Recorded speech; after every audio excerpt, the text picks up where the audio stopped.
So next we are going to see parameter capability test. What is parameter capability test?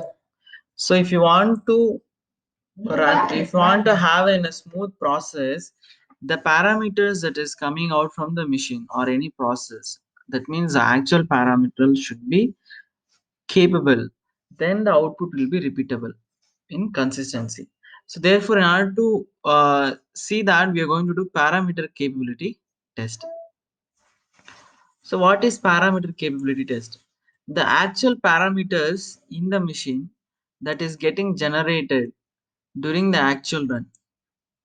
The actual parameter standard deviation shall be less than the 5 times the least count of the parameter jumping variation. Parameter capability is equal to standard deviation less than is not more than less than 5 times the least count of the actual parameter. That means, say let us take temperature. In a machine there is a temperature called parameter, and this is something 10.01, 10.02, 10.04. Okay, some reading are there. This is the actual reading from the machine. So now what is the least count here? It is 0.01 degrees. Okay, so now what the parameter capability test is telling that if you collect the 30 data, actual data of the process, and calculate the standard deviation, sample standard deviation, you should be less than the 5 times the least count of that particular parameter. Then you can say that the parameter that you are running is having capability. Now let us see with an example.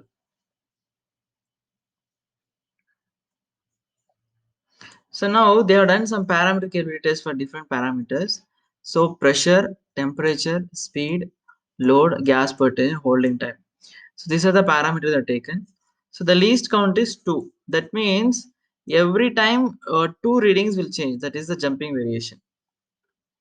So standard deviation they calculated is around 2.2. That means the entire data 2.2 variation was there. That is the standard deviation. So 5 times the least count is 10. Therefore, this is an this parameter is capable because it is having a lesser standard deviation, that is 5 times the least count. So in the same way, they calculated standard deviation for all the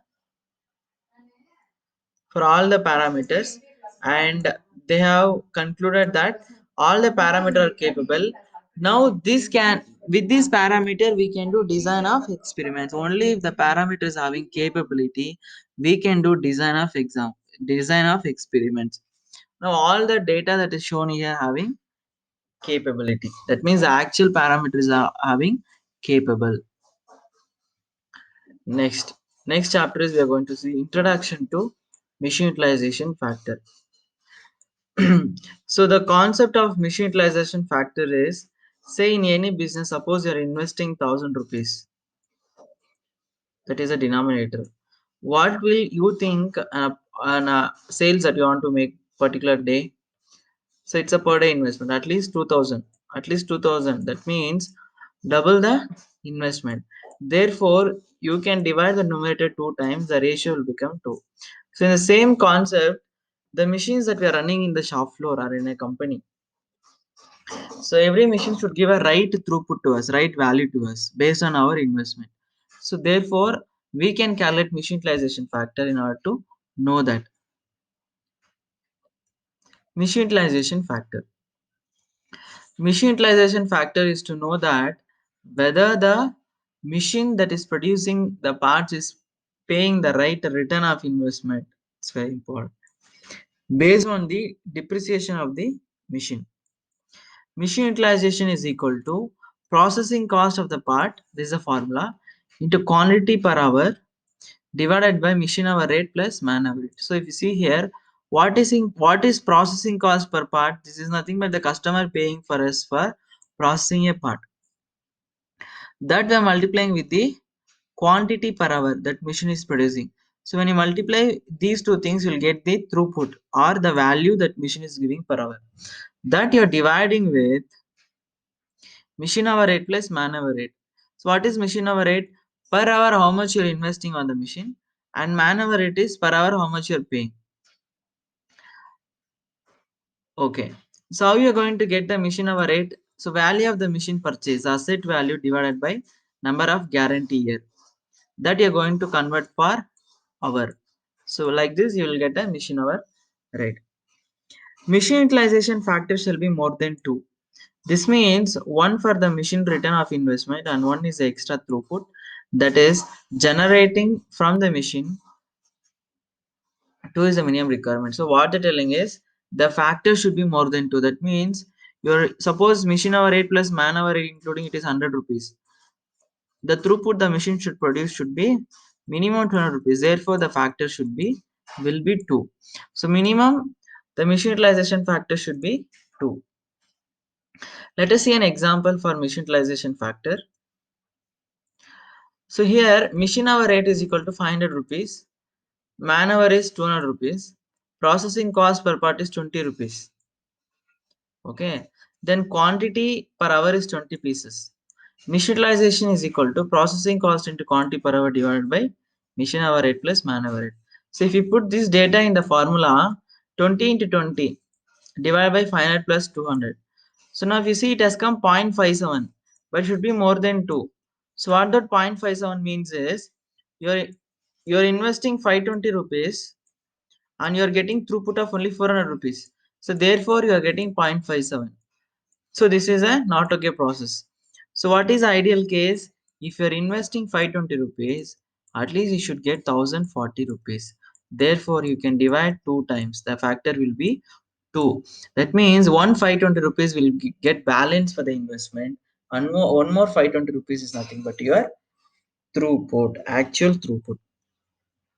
In the above example, the machine is producing less throughput than the cost spent to the machine for operating.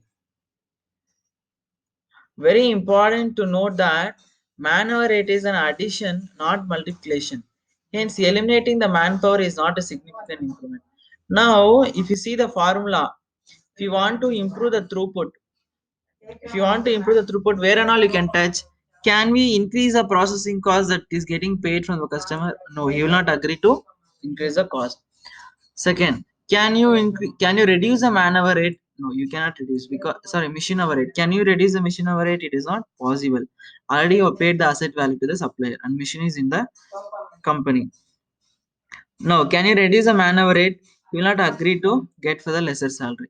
So the only area that we can touch is increasing the number of parts per hour. So if you see, suppose if the if the machine is producing 20,000 per hour, then also the man hour rate is same. If it is producing 100 parts per hour, then also man hour rate is same. Therefore, it is addition here and this is a multiplication here. Now, machine utilization factor. In the machine utilization, man-hour cost is not significant because if you want to improve the throughput or sales, we shall work on productivity and quality. See, quality is the second thing, we need to work on productivity. Only if you increase the number of parts per hour in the machine, we can get the higher throughput. Very important to note that man-hour rate is addition, not multiplication. Hence, eliminating manpower is not a significant improvement. Nowadays, companies thinks eliminating manpower is the biggest improvement. No, that is not at all a biggest improvement.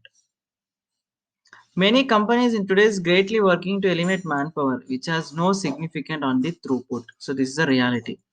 To improve the business, improving quality, improving productivity, improving delivery, improving the product version will improve the business and you will sustain in the market. So next we are going to see introduction to OEE, overall equipment effectiveness.